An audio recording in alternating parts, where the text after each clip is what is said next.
తెలుగు రాష్ట్రాల్లో అతిపెద్ద lift manufacturer Lifts.com dealership కూడా ఇవ్వబడును. ఆంధ్రప్రదేశ్ శాసనసభ సమావేశాలు కొనసాగుతున్నాయి. గవర్నర్ అబ్దుల్ నజీర్ సభను ఉద్దేశించి ప్రసంగించారు.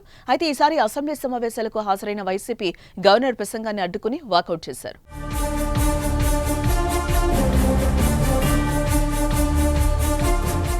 ఉదయం 10 గంటలకు సభ ప్రారంభమవ్వగా ముందుగా 10 గంటలకు అసెంబ్లీ సమావేశాలు మొదలు కాగానే వైసీపీ నాయకుడు మాజీ ముఖ్యమంత్రి వైఎస్ జగన్ నాయకత్వంలో ఆ పార్టీ ఎమ్మెల్యేలు ఎమ్మెల్సీలు సభలోకి ప్రవేశించారు. జగన్ పక్కన శాసనమండలిలో వైసీపీ నేత బొత్స సత్యనారాయణ, ఆయన పక్కన పెద్దిరెడ్డి రామచంద్రారెడ్డి కూర్చున్నారు.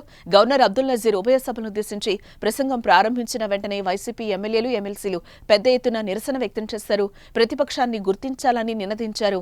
ప్రతిపక్షాన్ని గుర్తించండి అంటూ వైఎస్ఆర్సీపీ పార్టీ ఎమ్మెల్యేలు నినాదాలు చేస్తూ స్పీకర్ పోడియం చుట్టుముట్టారు. ప్రజాస్వామ్యాన్ని కాపాడాలంటూ అసెంబ్లీలోనే నినాదాలు చేశారు.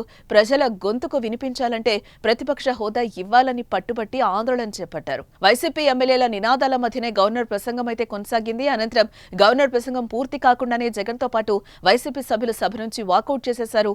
వైసీపీ సభ్యులు సభలో కేవలం 11 నిమిషాలు మాత్రమే ఉన్నారు.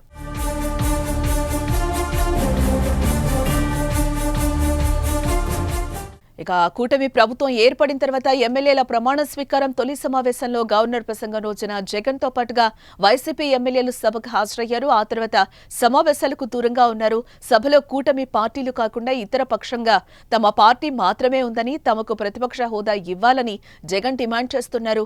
సభలో 10% సీట్లు రాకుండా ప్రతిపక్ష హోదా ఇవ్వలేమని ఇప్పటికే స్పీకర్తో సహా సీఎం కూడా తేల్చి చెప్పారు. ఇప్పటికే ఇదే అంశంపైన జగన్ న్యాయ పోరాటం చేస్తూనే ఉన్నారు. అయితే సడన్ గా ఈ రోజు అసెంబ్లీకి హాజరు కావాలని వైఎస్ఆర్సీపీ నిర్ణయించింది. దీంతో సభపై అందరికీ ఆసక్తి నెలకొంది. కానీ వైసీపీ సభ్యులు ఇలా వచ్చి అలా వెళ్లడం చర్చనీయాంశమైంది. రేపటి నుంచి జగన్ సభకు హాజరయ్యే అవకాశాలు లేవని సమాచారం. బడ్జెట్ రోజున తిరిగి వైసీపీ సభ్యులు సభకు హాజరయ్యే ఛాన్స్ ఉంటుందని తెలుస్తోంది. జగన్ ఈ రోజు సమావేశం ముగిసిన తర్వాత పులివెందుల వెళ్లనున్నారు. 2 రోజుల పాటు అక్కడ ఖరారు చేసిన కార్యక్రమాల్లో పాల్గొంటారు. అయితే జగన్ ఎన్ని రోజులు సభకు హాజరవుతారన్న దానిపై క్లారిటీ అయితే లేదు.